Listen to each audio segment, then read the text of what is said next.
Hey everyone, Tommy here with the Fast Lane Car, and I wanted to give you guys your very first look at this, the brand new 2021 Kia Seltos. Yeah, I know, it blew my mind too, 2021, and it's just February of 2020, but of course, that's how the car world works. But anyways, let's get into this new model. This is a new small crossover from Kia, and its cousin vehicle, of course, is the Hyundai Kona. Now, what makes it special? Well, first of all, the color. This is a really interesting color. It's called Star Bright Yellow, but in some lights, it looks almost green. It's got a very interesting hue to it. Let me know in the comment section below. What do you think? I have a feeling some of you are really gonna love it, and some of you are probably gonna say it's not to your taste. But overall, the exterior design is very different from its sibling, the Kona. In the front, we have a much more traditional light pattern. So the Kona has those separated daytime running lights, turn signals, and then main high beams. This car, it's all integrated into one unit. And this is a top trim SX model, which gives it some really cool things that we're gonna look at in a minute here. I do like this textured finish to the grille. So rather than having one piece of silver trim that's just flat, they actually gave it these little bumps. And I think the grille itself looks pretty sporty. And the nice thing is, a lot of the vehicles in this class have fake grills or grills that are blocked off, but this one, it's almost all real.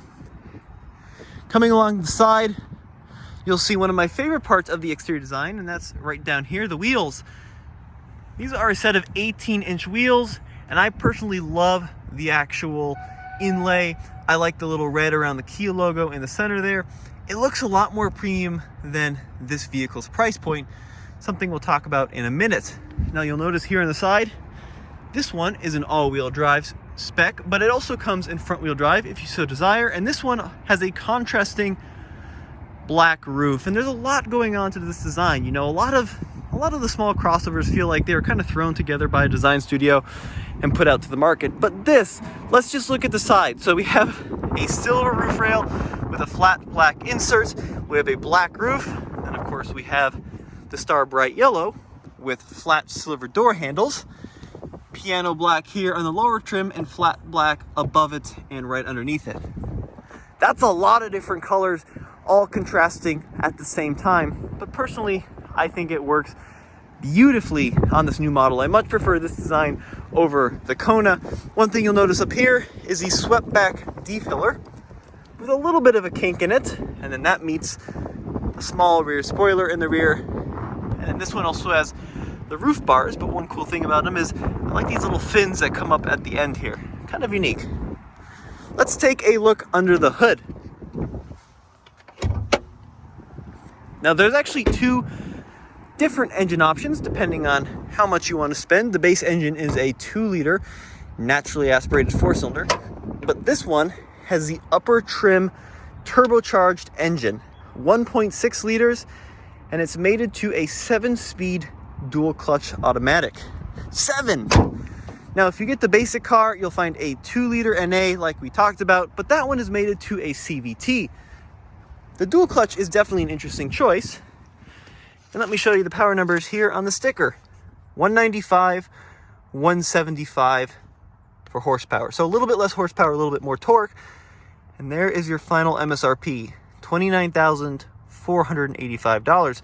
But it's worth noting that you can get this car for a lot more affordably if you go for a basic trim. This one is the one they typically give to the journalists, which is loaded with every bell and whistle. Let's get into some of those bells and whistles because there's a bunch of them. First of all, the key. This trend kind of started on the Stinger, but it's got this really cool key where the buttons are actually along the side there rather than on the front. There's your lock. It's almost like a trigger. Then unlock. But one thing you'll notice on this key, which is a little bit different, is there is one button on the front, and that is for your remote start. So if you live in cold environments, you can simply start it up remotely, let it warm up outside before you jump on in, have it all nice and warmed up and ready to go. But here is the interior. It's somewhat similar to its Hyundai Kona sibling.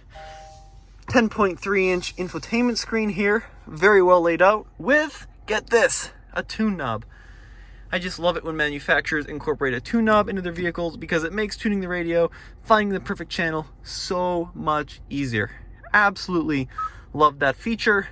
I know it's kind of silly that I'm rejoicing over a tune knob, but in so many modern cars, it's simply just going away forever. Navigation, of course, this one has a Bose audio system. Let's take a look at the radio settings here. Sirius XM with record functionality. Nice and easy to use. Let me know in the comment section below. I know a lot of people really don't like when the radio system kind of juts out over the dashboard like that, but I really don't mind it all that much. This trim also has automatic climate control, you'll see here, but you'll notice this little button. You actually have 3 different settings of automatic climate control. So you have high, medium, and low fan speed. So it's automatic, but it's also, hey, you get to pick how much air is blowing on you. We'll deal with the temperature kind of automatic, which is a little bit unusual. Of course, if you want to do manual functionality, you can do all that right here. Traditional gear lever, I love this. I'm getting really tired of push buttons and futzing with little knobs. Chunky. Park, reverse, neutral drive, and sport. Down on the transmission, up on the transmission. Much easier to use than so many of the rotary knobs or selectable things that a lot of manufacturers are going to. That's awesome. And take a look at this. A center differential lock. Just like the Kona, you can lock this puppy into all-wheel drive. This is getting so rare nowadays in the crossover world. You know, some of the old school ones like the Suzuki SX4, had a center diff lock, but it's largely going away for computer-based systems.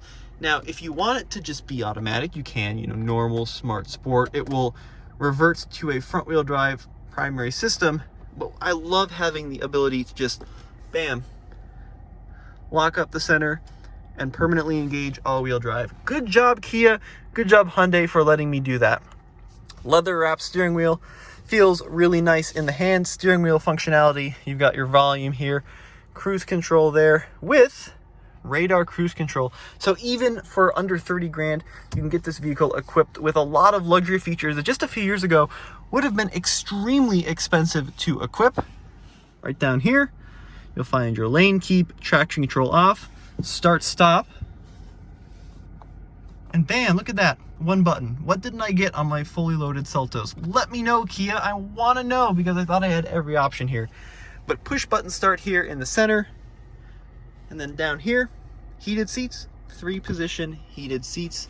And look, even hill descent control. So even though this is not meant to be a hardcore off-roader, it does have some off-roading capability. Now, further down here, you'll notice your 12-volt, 180-watt outlet with, on the right side, 2 USB ports. So we have a standard one and then an illuminated one, which they suggest you use for charging your phone. That'll give you your highest output.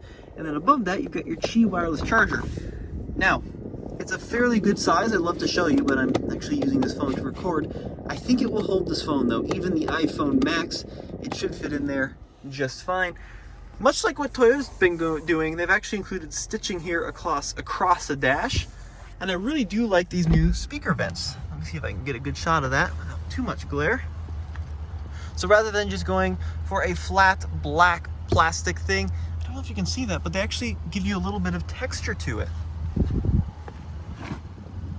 There you go. And even the lower one, how cool is that? It's that small attention to detail that really make the vehicle feel a lot more premium than it is. Another thing that increases the premium feeling is right down here, a power driver seat. So you've got lumbar control there, you've got down, you've got up, and you can really set this up to be as comfortable as you'd want it to be. Seltos is embroidered here into the floor mats. And there you have it, your first look at the Kia Seltos interior. I'm finding it to be fairly comfortable. Now, I can't talk about driving impressions, those are embargoed until later in the week, but I can tell you that the seats feel like seats. They're not bad. They're not overly soft, but they're also not overly firm. It's a pretty good compromise, and the rear seat legroom is impressive, even for such a small crossover. Tons of knee room, and even look at this. Tons of headroom as well, which is somewhat rare in some of these models. This is set up in my driving position. I'm 6'2", no issues whatsoever. They also give you a USB port back here and a nice large cubby, a couple of rear vents. Now the rear seats also have these crazy textured speaker grills, and in the middle, fold that down, a couple of cup holders. Even the center seat is not too unbearable. You do have a small hump here in the middle, all-wheel drive car, that's not too uncommon, but overall, very usable rear seat. One of the best in the business in this class, to be honest.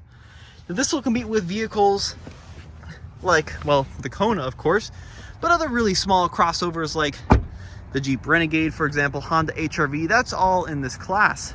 In the rear, I get actually a lot of Buick from this rear end with this silver stripe that extends into the taillights. It's not a bad thing though. It's not a bad looking rear end. And then what I thought were exhaust pipes actually do nothing, nor does this rear diffuser.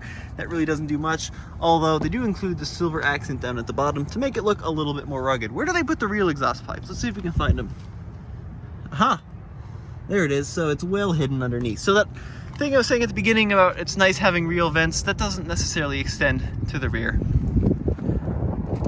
So here you get your engine and trim badging. This is the SX Turbo GDI, gasoline direct injected, a non-power lift gate, but it's nice and light and reveals the trunk. And even with my small camera bag back here, tons and tons of rear storage capacity. Yeah, it's a very, very well packaged vehicle if you ask me. A lot of functionality in here. And even a spot for a space saver spare tire. The seats will fold down. Pull that latch, and you got a completely flat load floor with a parcel shelf. In terms of usability, it really doesn't get much better than this in the class.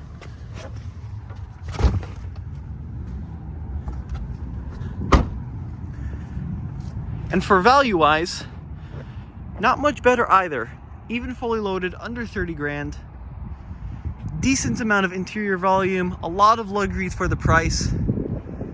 And then there's the color. Let me know in the comment section below. I really do want to read your feedback. Do you like the color? Do you hate the color? And be sure to stay tuned to TFL Car because we've got a full first drive review coming of this vehicle. We'll talk about how it drives, how it performs, and look at some of the features more in depth to let you know how the functionality really is. But as always, this is Tommy with the Fastlane Car, giving you your first in-person look at the Kia Seltos. Head over to tflcar.com for the latest and greatest in new car reviews.